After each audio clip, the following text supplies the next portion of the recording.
Recording by Christopher Hall. Security by Ernest M. Kenyon. Suddenly Collins snapped the pencil between his fingers and hurled the pieces across the lab, where they clattered, rolled from the bench to the floor, and were still. For a moment he sat leaning against the desk, his hands trembling. He wasn't sure just when the last straw had been added, but he was sure that he had had enough. The restrictions, red tape, security measures of these government laboratories seemed to close in on his mind in boiling, chaotic waves of frustration. What was the good of his work, all this great installation, all the gleaming, expensive equipment in the lab around him? He was alone. None of them seemed to share his problem. The unctuous, always correct Gordon, the easy-mannered, unbearable Mason, all of them gave him a feeling of actual physical sickness. Gardner's nucleonics and nuclear problems lay open on the desk before him, but he looked instead beyond through the clear curving glass windows toward the sweep of green hills and darkening sky and the shadows of the lower forests that gave Fair Oaks its name. Beside him, unfinished, lay the summaries of the day's experiments and the unorganized, hurriedly jotted notes for tomorrow's work. The old intellectual alertness was gone. Delight in changing theory, in careful experimentation, no longer sprang from his work and were a part of it. There was a dull, indefinable aching in his head and a dry, dissatisfied sensation in his mouth.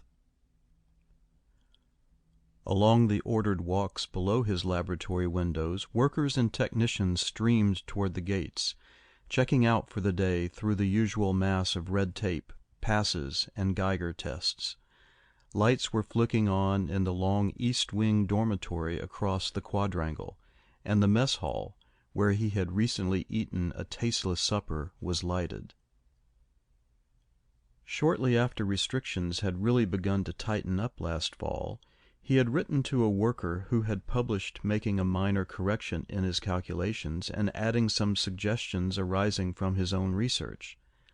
A week later his letter was returned completely censored, stamped security violation. It was that evasive Gordon's fault. He knew it, but he couldn't prove it. Collins suspected that the man was not a top-notch researcher, and so was in administration. Perhaps Gordon was jealous of his own work. Even the journals were drying up. Endless, innocuous papers recalculating the values of harmless constants and other such nonsense were all that was being published. They were hardly worth reading. Others were feeling the throttling effects of security measures, and isolated, lone researchers were slowing down, listless and anemic from the loss of the life-blood of science, the free interchange of information. The present research job he was doing was coming slowly. But what difference did it make? It would never be published. Probably it would be filed with the Department of Defense code number as Research Report DDNE 42-. And there it would remain, top secret, guarded, unread, useless. Somewhere in the desk drawers was the directive worded in the stiff military manner describing the procedures for clearing papers for publication. When he had first come here, he had tried that. "Well, good, Collins," Gordon, the division administrator, had said. "Glad to check it over. Always happy when one of our men has something for publication. Gives the division a good name. I'll let you know, but we have to be careful. Security, you know." Somehow he had never heard. The first time he had made a pest of himself with Gordon, who was polite, evasive, always plausible. Gordon, it was becoming an obsession with him, he knew, but the man appeared at every turn. He personified the system. In the past months his work had seemed to clog up in details and slow down. The early days of broad, rapid outlines and facile sketching in of details were gone. Now the endless indignities, invasion of personal rights and freedom, the hamstringing of his work, the feeling of being cut off from the main currents of his field filled him with despair, anger, and frustration. Suddenly he raised his head, slammed the notebook shut, and switched off the desk lamp. Not tonight. Tomorrow would be time enough to write out this stuff. He needed a drink. The hall was dark as he locked the door to his lab, except at the far end near the stairway where a patch of yellow light shone through an open doorway. Mason, he thought. Alan Mason, the one guy at Fair Oaks Nuclear Energy Laboratories who was always so damnedly cheerful, who didn't seem to mind the security restrictions, and who was seen so often with Gordon. As he walked rapidly past the open doorway, he caught a flashing impression from the corner of his eye of Mason's tall figure bent over his bench, his long legs wrapped around a lab stool, the perpetual unlit pipe hanging from the corner of his mouth. Then, as he swung quickly toward the stairs, he heard Mason's cheerful hail. "Hi, Milt! Hold up a sec!" Reluctantly, he paused at the head of the stairs, scowling momentarily, and then slowly turning and retraced his steps. The lab was brightly lighted, and Mason stretched and smiled pleasantly. "Come in, old man. I'm about ready to knock off for the evening. How goes it?" Collins mumbled an okay, trying to keep the irritation out of his voice, and Mason went on. "Just finishing up some loose ends so I can get off to the society meeting on Monday. You going?" Shaking his head, Collins felt his dislike for this man growing. The annual meeting of the North American Society of Theoretical Physicists. He didn't even give it any thought anymore. Maybe he could go, but it didn't seem worth the effort. In the past he had tried to go to the meetings, but somehow rush work, some change of emphasis had come up on the project, and he had had to cancel his plans. He'd finally given up, but with Mason these things seemed to come easily, and he wondered why. "That's too bad," his voice droned pleasantly on, and Collins's eye caught several botany texts in the book rack above Mason's desk. So, he had time to read stuff outside of his field. His work was going well. He had time for meetings and was allowed to go to them. The anger rose slowly like a swelling bubble from the hard core of his stomach. Then he realized that Mason had stopped talking and was looking at him. "Milt, you look glum tonight. Is there... Why not have supper with me, and we'll take in the movie in the lounge?" "I've eaten already." Collins was on his feet. He forced a, "Thanks anyway. See you tomorrow. I'm..." and he was gone. As he strode angrily across the quadrangle, Mason's words and cheerful attitude rankled in his mind. The gravel of the walk spurted from under his shoes, and the night air was clear and cool. It was good at least to feel something other than despair again, even anger. But once in his study with its attached bedroom and bath that made up his living quarters, he sank to the couch near his desk. All of the fight gone. He needed a drink. Today all the irritations, tensions, and suspicions of the past months seemed to close in on him. His work was going badly. Perhaps seeing Mason had brought it to a head. The fifth of bourbon in the bottom desk drawer was partly gone from the party last month. He took a swallow neat, and the fire of the liquid burned and clawed its way down his throat and spread with blossoming warmth in his stomach. Kicking off his shoes and loosening his tie, he leaned back with the bottle on the floor beside him. Later in the evening, when the early clarity of thought had left him and his mind moved disjointedly in and out of seemingly brilliant, emotional solutions to his problem, he knew he must have a showdown. Lying back on the couch, he drifted into sleep, determined to have it out with Gordon in the morning. Resign, if necessary. The momentary pause of lighting his cigarette gave Collins a chance to decide where to start, as he sat across from Gordon. The division administrator was older, with a heavy-jowled, close-shaven face, and he waited patiently for Collins to speak. "Dr. Gordon, I am having a great deal of difficulty in making an adjustment, both in my work and in my personal relations here at Fair Oaks, and last night I realized that I would have to talk to you about it." Gordon's face changed slightly, his eyebrows rising almost imperceptibly.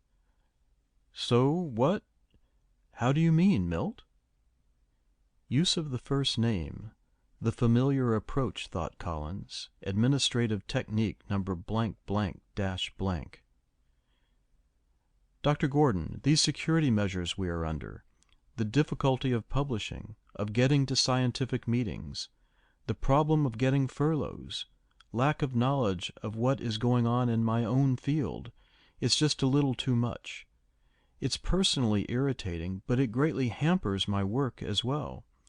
Frankly, I'm against the entire security program as it now stands. If it isn't stopped, research will, well, simply be impossible. Free interchange of information is essential to—" His fingers were gripping the arms of his chair. "Yes, of course, Milt. But corny as it sounds, there is a war on, you know. Oh, not a war with military weapons, yet, but a cold war of science and engineering, a struggle for supremacy in many fields of knowledge. If information of our work leaks out, gets to the enemy, we might as well not do that work. We can't be too careful." "I agree, but it goes too far." He leaned forward. "My private mail is read, and on my last furlough I am certain I was watched from the time I left the gates out there until I returned, and I don't like it. I can't prove it, but that's getting to the point that life's not worthwhile." "Come now, Milt. Don't you think you're taking this a little too seriously? You're getting stale, overwrought. You need a fresh point of view. Lots of our people feel as you do at one time or another, but most of us learn to live with these necessary regulations and do our work in spite of them. Let me make a suggestion. Relax. Take a little time off. Develop a hobby. Why not do some reading in a field of science other than your own? It's good for you. Several of the people here are doing it. I do it, Carter, even Mason, for instance." Collins could feel the anger rising in him again. "Look, Gordon, I'm not going to mince words. I'm sick and tired of this mess, and you might as well know it. You can have all your damn relaxations and hobbies, or what have you. I want to do my work, and if I can't do it here, I'm going somewhere where I can do it. In plain English, unless we can have an understanding right now, I resign." It had come out, and Collins was breathing hard. But Gordon's expression hardly changed as he looked over the tips of his joined fingers, while the younger man stopped and crushed out his cigarette viciously in the ash disposer on the arm of his chair. Gordon doodled on a small pad for a moment, his eyes not meeting Collins's. Then he spoke slowly. "I'm sorry you feel that way, Milt. I'm afraid I cannot accept your resignation. You see," he said softly, "none of us can leave Fair Oaks now." Collins looked up, amazement and incredulity written on his face. "What do you mean, can't leave? I can leave any time." Gordon slowly shook his head almost sadly. "No, only assistants, technicians, maintenance people, and they are carefully watched or restricted to this area. People like yourself, like me. We have information, knowledge, which cannot be let out of government hands at this time. We're here probably for the duration, maybe longer." "But this is barbarous. The words clogged, jumbled as he tried to get them out. His emotions ran from anger to amazement to indignation, followed by a trickle of fear, and as he stared at Gordon the fear grew. He could scarcely hear Gordon's words. "Take my advice. Relax, and forget your fears. Accept the restrictions and go ahead. Read in some other field. Come in again when you've thought it out." He was scarcely aware when Gordon slipped a bound journal volume into his hands and walked with him to the door, and closed it behind him. Collins left Gordon's office in administration, moving slowly, one arm hanging loosely by his side, the other clutching the book. The corridor stretched ahead into B Wing, with its laboratories flooded with the glow of mid-morning sunshine, bright and unreal. His mind was dazed, his thinking processes stopped in a kind of stunned unbelief. He could not even quit now. An undercurrent of fear ran close to the surface of his confused mind. It was the end of science, the end of all his work. All of the stifling, strangling restrictions of security on his work, on his private life, came whirling back as a monstrous, formless threat, something unspeakably big and powerful and unbeatable against which he could not fight. To his right, as he moved slowly down the hall, the double doors of the main library reading room were open with the stacks and study cubicles beyond, silent and restful. He paused and then entered, crossing into the maze of the stacks through a grilled iron doorway. The important thing now was not to meet anyone, not to have to speak or smile or think. It was very important now to be alone and quiet. He walked until he found an empty cubicle, the endless walls of books, repositories of knowledge, silent and reproachful around him. Knowledge and books such as these would soon be added to no longer. He slumped into the chair and gazed at the tiny reading desk with its softly glowing lamp and the small stack of volumes on the rack left by previous users. Absently he stared for a long time at the volume Gordon had given him, as if seeing it for the first time. Then, with a deliberate effort, he opened it and thumbed through slowly, only half seeing its pages. The Journal of Botanical Research. The pages of the journal were like a look through an open window. Outside of classified projects in harmless fields of research, the work of science went on. Papers were published, reputations were made, freedom still existed. He remembered Gordon's sleek smile and advice to relax and read in other fields. This stupid, useless advice still rankled. Of course, he probably was stale, but to read junk like this? Silently, and in his mind, he cursed the day he had studied physics.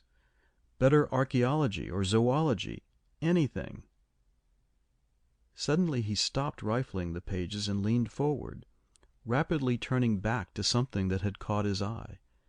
It was a 3 1/2 page paper on the statistical probability of chromosome crossover, written in neat sections with several charts and references.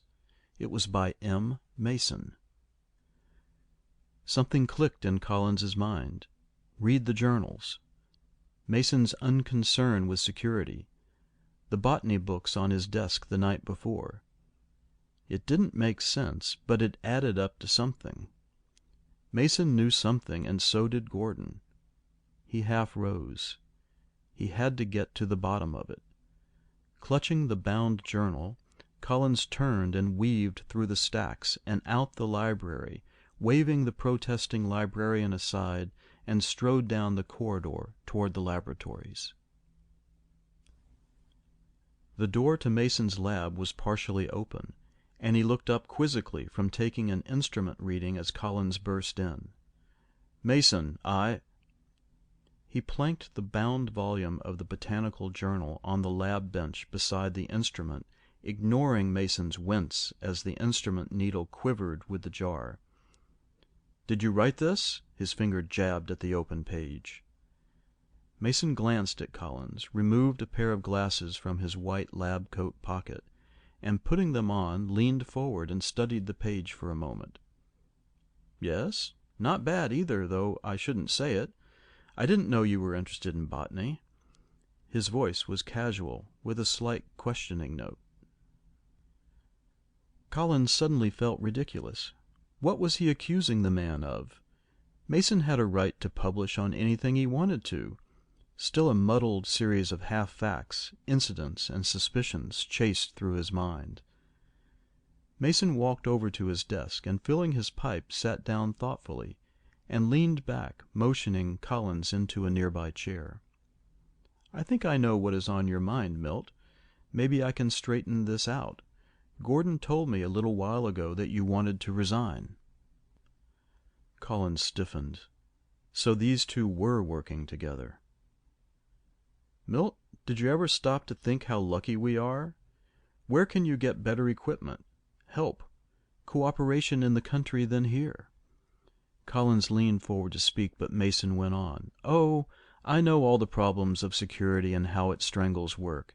He paused for a moment as though trying to grasp the right words. "Look, Milt, what's the basic problem?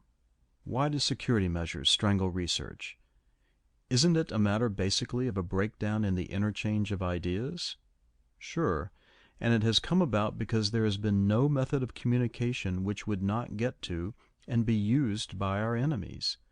So, like yourself, I'm forbidden to publish the results of my work here in the journals. Why? Because those results are in my field of study, chain reactions. I'm frustrated just as you have been, and science suffers. What do? I write articles in a field that isn't restricted, botany. It's a new field of interest to me, a hobby if you like. The stuff is published and gets wide distribution. Every decent library in the country gets it. Every scientist all over the country can read the papers if he cares to. Then the word gets around, by the scientific grapevine, with a little judicious ear-bending. I get a reputation. In botany. Now the botanists know that I am not a botanist. They understand what I'm doing. The word spreads, and they leave my stuff alone. The physicists in my specialty know my name, and they get the word, and pretty soon they are glancing over certain botany journals apparently for relaxation. They read my papers. It's slow, but it works." Mason leaned forward and struck a large stick match under the lab bench top. Drawing several puffs through his pipe, his eyes were on Collins's confused face. Then he laid the pipe down. "The enemy botanists may read the botany journals, sure, but the enemy physicists don't. Their totalitarian training has made them inflexible in their thinking. Besides, they have their hands full trying to keep up in their own fields. The curse of specialization is a blessing to us. When the enemy botanists read it, it makes sense, but it doesn't help them much in their work. More or less innocuous." He waved toward the botany texts on his desk. "It took me 6 months to learn enough about it to do the job." As he spoke, Mason untangled his legs and brought the open journal over to his desk. "All right. Notice in my article I am writing on chromosomes, chains of genes. And my field is—" "Chain reactions," Collins finished softly. "But—" "The article itself is well disguised, but it's a parable. It's botany on the surface, but it gets over enough chain reaction theory to be good physics, if you read it right.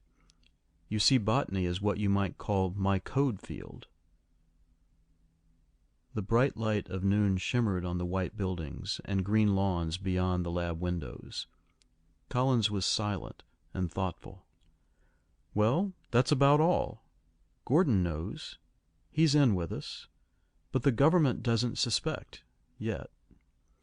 Oh, they may catch on to us. Information may leak out to the enemy. There's some chance, but when we're caught, we'll think of something else. Most of us believe it's worth the chance. There's a risk in anything." Suddenly all the pieces fell into place, and Collins's anger and confusion melted away.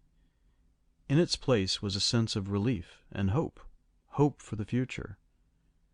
It wasn't the final answer, but it was a way to keep going. He was not alone any longer. He had friends who understood, who had been through what he had been through. It was a good feeling. He heard Mason's voice again. "Milt, why don't you do some library work? Botany's my code field. I don't know what yours is, but you've got some catching up to do. There may be some interesting stuff published already in your code field." Collins did, and he developed his new interest enthusiastically. Gordon had been right. He had been getting stale. Besides, astronomy was a fascinating field, and suns with their revolving planets in some respects are very like atomic systems, if you look at it that way.